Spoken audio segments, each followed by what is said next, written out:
Welcome, Jose. Tell us a little bit about yourself. What your rank was before you left the service, and and where you served, etc. To begin, my name is Jose Alvarado. When I left the service, I left the first class, E7. I joined out of El Paso, Texas, Fort Bliss, and I retired out of Fort Hood, Texas. I was born in Mexico, in Juarez. A little bit rough, uh, but I left uh, Juarez around age 15, and I joined the military when I was 29. Oh wow, okay. Well, you waited a while. Well, what was your decision? Like, how did you come to the decision to join? The decision was easy. Um, I noticed the lifestyle my mother had, being that she had a hard time. I noticed that the states would take care of my mother. I figure I'll give back a little bit. So I was the first one in my family to serve in the military. So Mm. that was the number one reason why I joined. And what were your expectations of the service when you went in? Like, what did you expect? I thought it was going to be kind of like in Mexico. I was about 8, 9 years old when my brother had to go march in Mexico. You do what is called a lottery. So out of 4 or 5 people, you draw your there's a different colors of balls or whatever, and my brother got one that made him go march. So he said, "Let's go." It was cold. It was snowing. We took the bus, about 3 buses to get there, and I saw him march. I noticed the discipline, and it stuck to my head. I noticed, regardless of the weather, regardless of what they were doing, they were focused on the military discipline, and I think that stuck to my head. Where eventually, that's what eventually I wanted to become.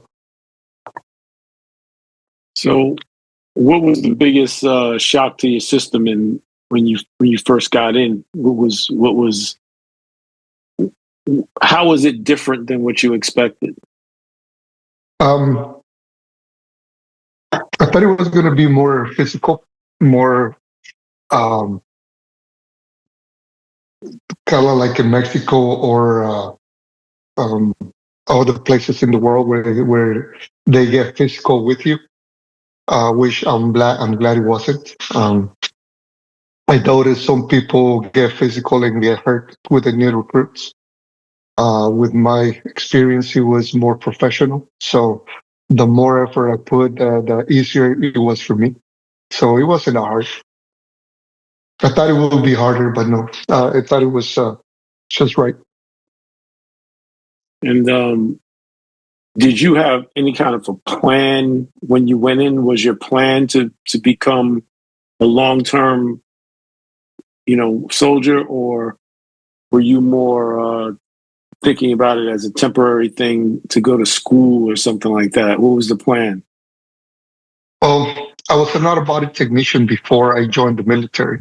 Uh, I figured if I joined as a AC mechanic, I would do a contract, get out, and be able to do ACs on the vehicles too. I got the universal certification with them, so I figure I'd make that on the first contract. But I noticed that when I got that MOS 52 Charlie back in the day, they told me I would never see E5. So when they told me that, I said, "Nah, that's." So I pushed myself to get. In order for me to get promoted to E5, I had to have 768 points, promotion points. The max is 798. Mm. So in 4 years, I got that many points. By the time I got my E6, I had already more than maxed out of my points. So they were not going to tell me I was going to make rank. So that's how I went past my first contract because I wanted to show them that I could do it. And how many years did you serve total? 21, How many? 21 years. Okay, 21 years. Ooh. Um, in the early days of your service, were there was there anybody in particular that you remember as being a good mentor for you who kind of helped you get your thing together? Of course, there's always somebody. Uh, Unfortunately, it wasn't directly during my chain of command, but I always remember the guidance from my sergeant major, Command Sergeant Major Rogers. He always gave me good guidance. But there were a couple of NCOs who were not directly in my chain of command who pushed me, who gave me guidance, and some of my troops that made me do better. In my mind, I thought I was doing pretty good, but then they showed me that I could do better. So when you think you're doing your best, um, sometimes you have troops who, after you talk to them and they tell you a few things, then that show you a little bit in a different way than the way you see things. If you want to grow, you listen to troops, regardless of the background, gender, sex, age, whatever. If you listen to them, you get to learn a few things. So the ones that taught me a lot were my troops who I interacted day in, day out. Mm. And what was like the hardest part of it all? The hardest part was basic training. I left my house when I had three daughters when I joined. Uh, Mm. my baby daughter was a year old. So when I left, it was hard because that's why I joined. I wanted to ensure my kids were okay. Um, so when I graduated basic training, she didn't recognize me. It was only, a few weeks. So that was the hardest part, not being able to see my kids and making sure they're okay every day. But other than Mm. that, is sacrifices you should do not only for your country but for your family. You got any questions, Doug? What I wanted to ask you was, so you were born in Mexico? Juarez, Chihuahua, Mexico, yes. So at what age did you come to the United States? I was 15. Okay. Did your whole family move over? Or? It was gradual. My brother was in California, and I didn't want to come. I had fun over there. I was good. But then, things change in life. My mother got remarried, and um, a few things changed. So I ended up in California. Okay. Well, I wanted to ask you, what about, let me see, what was one of your most gratifying moments in serving? In serving, Mhm. traveled the world, uh, met new cultures, people, learned with new troops from all over the world, interacted with everybody and anybody that would make the time. Um, I like, I love traveling and learning about cultures. Mhm. So that was beautiful. Okay. What was your most your low point, if you had one? What was the low point during your time in the service? Um, there's a few. There's a few when you get injured. I almost ripped my right shoulder. They did surgery on it, on tendons, rotator cuff, nerves, all that stuff. My hip. Uh, I got records of my ankles being broken like 5 times each. It's a few. It's a few. My medical history is quite extensive, but being that I'm stubborn, I continue moving on even though I was hurt. I'm still hurt, but part of who I am, I guess. Well, when you say you kept moving on, can you be specific, like to let these guys know what the mentality was and what was the driving force that kept you moving? Well, we have to keep in mind that when you're in the military, you don't just take a little break. When you're deployed, you don't be like, "Hey, I'm sick. Let's just take a day off." You know what I mean? So Right. I used to tell my troops, "You train as you fight." One time I broke 3 ribs in the field, and they thought I just got winded when I fell. Um, so I just dealt with it. After a few weeks in the field, we came back and they did X-rays, and they saw 3 broken ribs on the X-ray. And I said, "Don't sweat it. It's done. It's over with." I told my troops, "Listen, if I was in Iraq or Afghanistan, which I did later on or before, I said, you don't just go home. You're still there. You're still stuck. So you train as you fight. If I demand something out of you, is because I'm gonna do it. If I don't do it, I'm not gonna make you do it. It's that simple." Wow. Okay. So after spending, 21 years, what was it like for you returning home to quote unquote normal? Um, that's the problem. Is nothing is normal anymore. The family get used to you being gone. The family gets used to if I'm home during those 21 years, family expects you to go back sometime soon. You know, after you come back from training, from school, from deployments, whatever, they have you home, but then they know you're going back out there. But after you're retired, you're not going anywhere. So it's they're waiting for you to leave, and you're not leaving. So it becomes a new normal, which is um, one of the main reasons why a lot of military ended up divorced. And unfortunately, that was also me.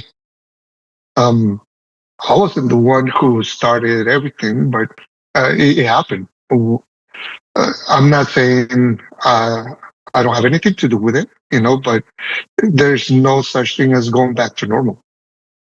It's not after Iraq, Afghanistan, not after everything you've been through and being gone. Suddenly you're home every day. Yeah. So I recommend, and this is what I tell my troops who I still talk to. Before you do end up calling it a day, whether it be after the first contract or when you are about to leave for your 20 years or whatever, you need to really take the time and have your significant other take classes, because you already know what you're going through, but your partner doesn't. They think they do, but they don't. There's classes that teach about living with somebody with PTSD and TBI and all the stuff that we go through. There's classes available for spouses that they could attend to know that, hey, the person you Once. live with is not the same anymore, because it's not going back and forth anymore. It's now home. So if you don't take those classes, you're gonna be saying, I don't want to do this anymore. After all this investment on time, then you're like, I don't want this. When either you didn't take the time to learn a little bit about how to deal with it, or simply didn't bother. And are those classes what they can get at the VA or something? Yes, yes. In fact, you could always get anywhere, Army One Source, the VA, the hospital, anybody can give you any reference on how to get these classes. It's very simple and easy. It's just taking the time, because at the end of the day, remember the soldiers who go through this, we usually don't say much, but it's hard to live with us. Mm. And but you know what is not hard? getting the benefits for free. You know what is not hard? Is getting the money that you get for every month. You know what I mean? So that doesn't change. What changes is that now you got to deal with somebody with issues. Got it. And so you said you ended up getting divorced. And when did you? How long ago did you leave the service? 3 years ago. You said 3. 3. And so in that time, how hard has the overall adjustment been for you? It would have been easy transition if it wasn't for the divorce. It would have been easy. It would have been perfect. My house was almost paid off. I was only paying like 900. You know, everything was perfect to me. You know, but after the divorce, I had to sell my house, and instead of paying 900 that I almost paid off my house, now I'm paying 1,700 on interest alone on the new one that I have. Big difference. You know what I mean? So that alone changes your budget plans. Not to mention it affects your kids, whether it be they're 5 years old, 30 years old. It affects everybody in a different way. So it affects the kids, it affects the family, it affects the relationships you have at church, the house, the bills, everything. Yeah. And where do you live now? What state?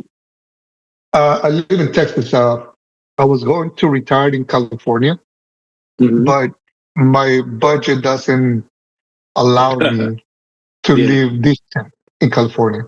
California is expensive. I've had that same conversation.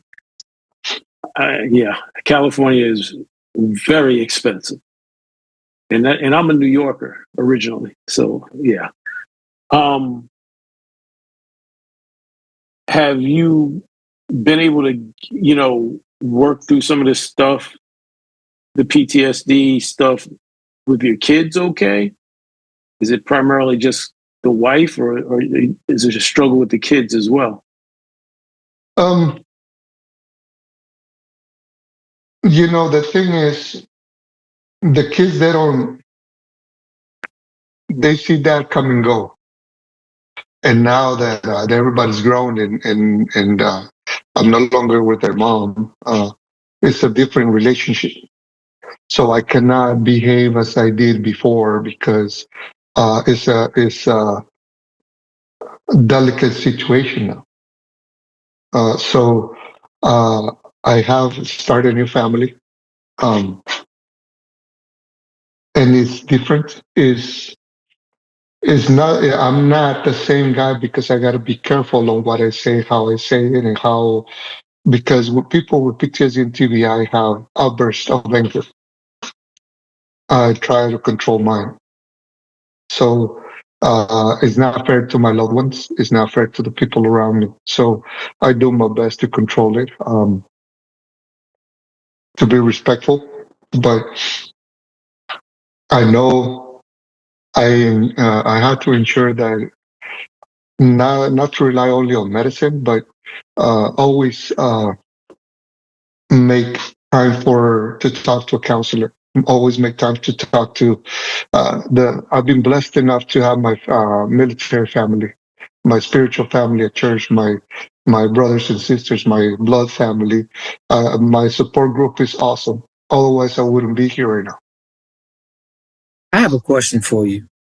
So I noticed from what we've been at, I get a sense of, it's almost like I feel like you take on the full responsibility of the blame of a lot of things that happen.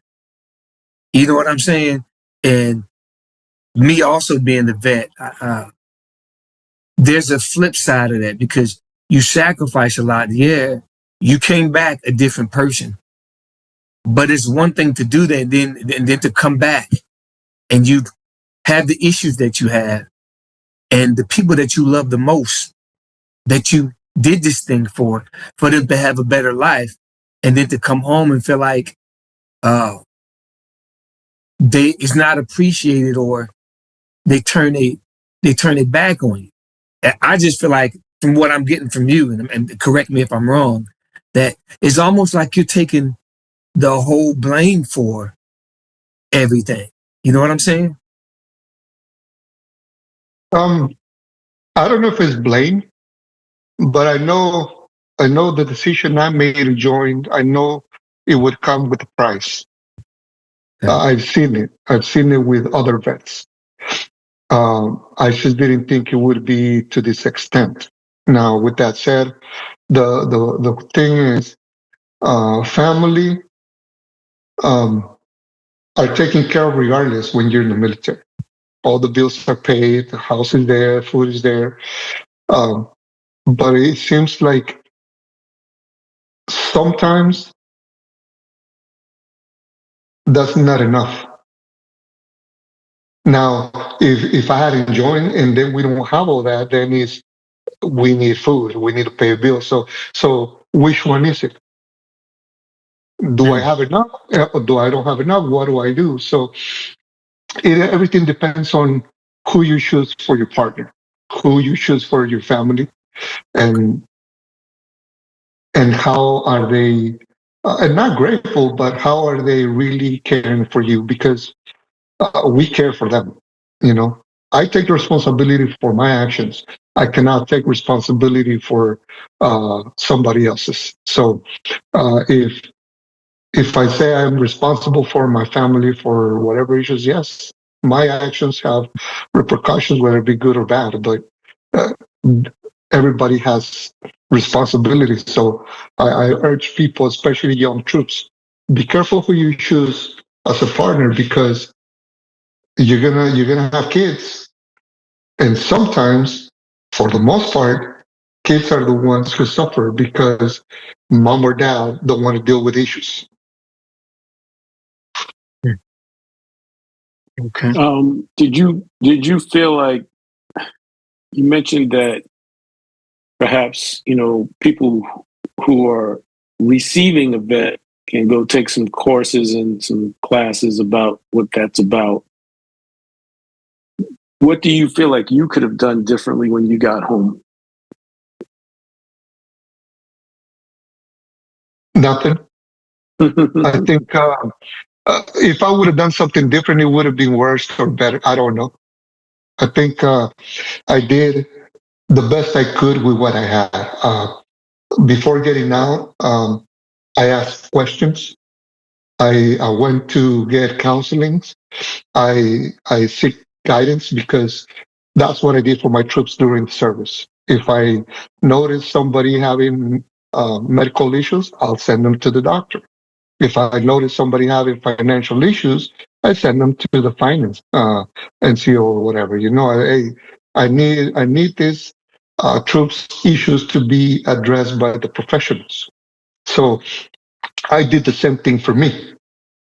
Once I was transitioning to getting out and retiring, in fact, to put it before I got out, I was still training troops even the week before I left the service. So I focused on training as I focused on my transition, to ensure that my troops were not left hanging just because I was leaving. Gotcha. Do you feel like things like the VA and et cetera have been serving you well, or not? 100%. Okay. The problem with some of the issues that we vets encounter, I know it has to do with accessibility. I noticed. I remember my stepfather. He had to travel about 3.5 hours because he was between the edge of Texas and the edge of New Mexico, and because he lived in New Mexico, they had to send him to Albuquerque. That's 3.5 hours away from where he used to live. Not everybody has the means and to somebody drive with you, or you have the means to drive yourself 3.5 hours every time you're told to go. So accessibility has a lot to do with it, But the services, I myself have found them adequate. There's some instances in San Diego where I couldn't get what I wanted, uh, where I was at the pharmacy. I said, I'm here to pick up my meds. And they said, we'll mail them to you. I said, yes, but I'm here. And they said, yes, but we're going to take a little while. I said, that's fine. I got time. No, we're going to mail them to you. I'm like, it doesn't make sense with some people. But for the most part, I still got the meds. You know, it's a laughing matter. But when you want some meds, it's frustration. And then those frustrations turn into actions. And that's what causes a lot of vets to make poor decisions when you're for something simple, something big happens. Yeah. So let me ask you this. How has it been going? This is based on some of the other stories we've been hearing. How has it been going with getting your meds right? Like getting the combinations and all that thing. How's it been going, getting your meds right since you've been back? I'm not an expert on that. I do tell you what I've gone through with my doctor.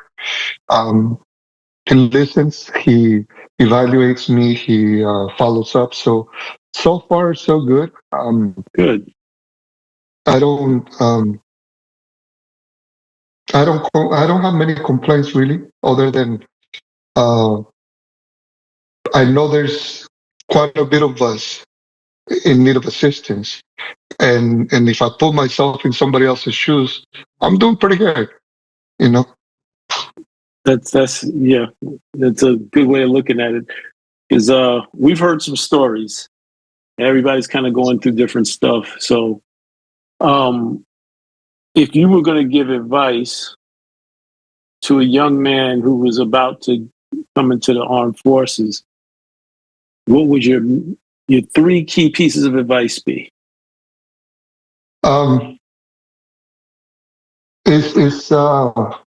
It's a big decision to make, and the number one advice I would give him is study regulations. Regulations will tell you how to behave, how to do it, when to do everything. We have regulations for everything. If we follow them, we'll be fine. Number 2 would be physical training. Never deviate from that. Physical training will get you there too. And the last one, never, ever not do school. Always focus on doing some type of college classes. In the long run, before you know it, you're going to have something. For the most part, troops who join the military are not rich kids, are troops who join to get free school. So, physical training, regulations, and education, trust me, is free tests on Dantes and at the library. It's just go do some free tests. They count for college credits, college hours. One time I was told, hey, stop by this education center. And I was browsing through books, and I was asked a few questions when I was there, and they told me, why don't you take this test? I didn't know what it was. I said, okay. I was getting upset because it took me about 4 hours to do the test. I was frustrated. And then the lady told me, I'll mail it for you. And I was upset. I hope I wasn't rude, but I said, thank you. I'll see you later. Time passed by. Then I stopped by the education center again. And the lady said, hey, I got some for you. It was, that test was 12 college hours. The CLEP test, that's what that was. Yeah. Wow. So I know I thanked the lady. I didn't know what that meant either because I wasn't used to that. So she said, just give this to your supervisor. And up until today, those ones helped me get also promotion points. So let me ask you, how's the transition back into the workforce been since you've gotten home? Horrible. I could have got some jobs, but because of the divorce, it was rough. You know, you don't think you think you'll be fine, but when you lose your house, your kids, going through the issues with you, and then you go to move to a different state. And then I started applying for jobs. The worst part of it was that when you submit a resume, they don't accept it. And I'm like, okay, I can deal with that. And they said, redo it again. I'll redo it again. Same company told me to redo my resume about 10 times. Wow. A friend of mine told me he redid it like 50 times to get a good job. I'm like, I'm not redoing if I redo my resume more than 10 times, I'm punching somebody. I was like, no, I'm not doing that.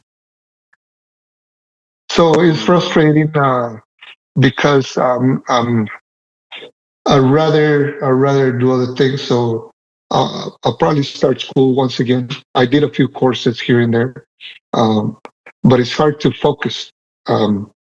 So I'm working on that one too.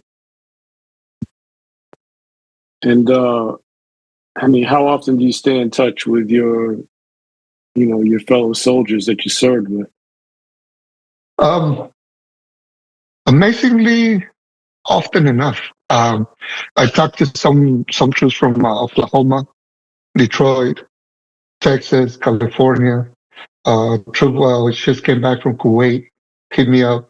Another one told me he's coming to Fort Bliss next year. So it's like I said, my Army family is pretty good. I don't have any complaints on that area. That's good that you take advantage of having those connections. Because a lot of the guys we talk to talk about that. Some of them are better at doing it than others. Getting home and feeling isolated. So from what I've learned from doing this so far is that nobody's going to understand you the way your brothers from the service do. So you got to make sure you stay in touch. It seems like you got that part on smash. What else you want to ask, Doug? What are some of the things you're doing now to regulate your stress level? How is your physical fitness? Because I know that you were big on that. I'm not as good as I used to be, but I do go train even when I'm in pain. I ensure that I follow up with my VA and I tell them, hey, I'm in pain on my hip, my shoulder, whatever it is going on, especially my lower back.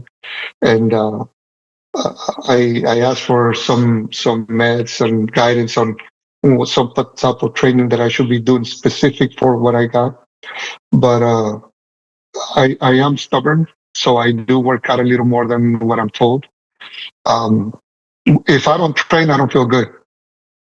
The day I don't do something, I feel fat and slow. So I have to do something physical. Physical training is for me. It's like we used to tell troops, physical training is for me. Who pays you to go train and better yourself? The military, So that's one. Another part is when you have a little more time, the stress is going to be there, and depression is going to seep in little by little if you don't pay attention. And sometimes you get a phone call from me, hey, how you doing, brother? Sometimes you get a text from me, hey, how's the family? Just get my mind out of the gutter. Sometimes I get I go visit my brother. Sometimes I just start doing something in the garage. Sometimes just go walk the dog. You can't just sit there and idle. When you're idle, the worst things can happen. So I've heard. For people like me, what do you want the civilians out there in the world, other than what you've already told us, to know about you and your fellow veterans? Not much, really. Just if you see a veteran, let him or her mind their own business or his own business. Normal. It ain't. We ain't special. It's just. But if you see somebody uh, very stressed out, you will see the PTSD. Obviously, you know. Uh, just listen. If you talk to somebody, trust me, they'll come down.